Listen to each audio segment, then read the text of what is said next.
President Donald Trump made headlines and offered a glimpse at what his 2020 campaign is going to look like, with a 2-for-1 swipe at the Elizabeth Warren during his rally in Montana on Thursday night. Trump was out west to pump up Matt Rosendale, the Republican running to unseat Democratic Sen. Jon Tester in November. But as with most of Trump's speeches on the midterm campaign trail, it was less about the candidate and more about the speaker and his grievances. Trump again called Warren Pocahontas, attacking her claims of Native American heritage and saying he wants her to take a DNA test. He even said he'd throw one at her on a presidential debate stage. "We'll take that little kid and say, we have to do it gently because we are in the Me Too generation, and we will very gently take that kid, slowly toss it to her," Trump said. The week ahead, former President Barack Obama is in Spain and Portugal through the weekend, attending an economy and innovation conference in Madrid and then a climate change leadership summit in Porto.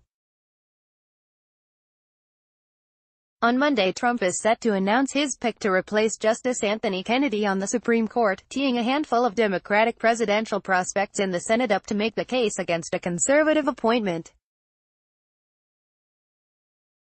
On Tuesday, former Vice President Joe Biden is an honored guest at the Marine Corps Sunset Parade at the Lincoln Memorial.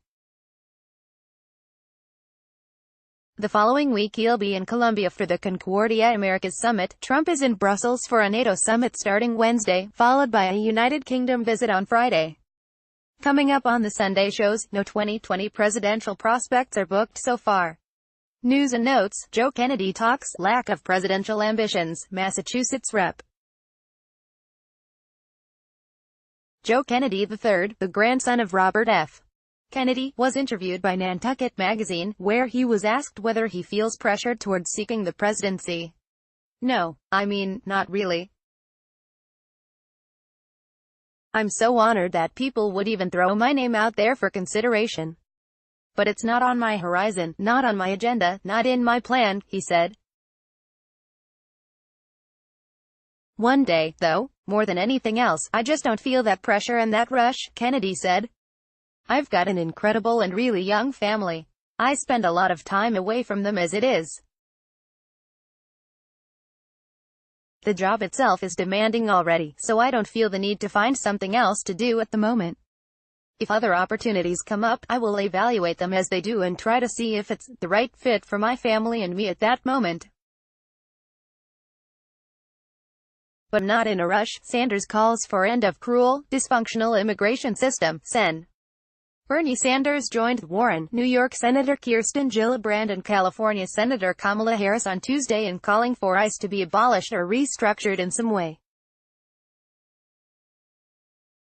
In a series of tweets, Sanders noted his 2002 vote against the creation of DHS and the establishment of ICE, saying he stood behind that vote, then added, "Now, it is time to do what Americans overwhelmingly want, abolish the cruel, dysfunctional immigration system we have today and pass comprehensive immigration reform." The statement marked an escalation from his initial, more cautious remarks. Asked whether he supported eliminating the agency during an interview with CNN's Jake Tapper in June, Sanders refused to back its elimination outright, saying, "I think that what we need is to create policies which deal with immigration in a rational way. And a rational way is not locking children up in detention centers or separating them from their mothers. What we need is Trump to sit down with members of Congress and work on a rational program which details with this serious issue." Cuomo to keep Trump campaign cash. New York Gov. Andrew Cuomo is keeping the estimated $64,000 in donations he received from Trump between 2000 and 2009. "I'm going to be deeply critical of Trump and keep the contributions," Cuomo said on Thursday, a decision and logic that isn't sitting well with progressive opponents and is now at the center of a campaign blitz from Cuomo's primary opponent, Cynthia Nixon. The Nixon campaign is running a digital ad saying that because of the donations, Cuomo cannot serve as a defense against Donald Trump. Nixon also released a video tying Cuomo to Trump and other real estate developers and said Friday they'd raised $22,000 yesterday from over 700 donors as a result. Cuomo's team hit back on Thursday, calling Nixon's line of attack nothing more than a cheap distraction from a campaign gasping for air. No governor has fought harder against Donald Trump than Gov. Cuomo. Correction. This story has been updated to more accurately characterize Bernie Sanders' position on ICE.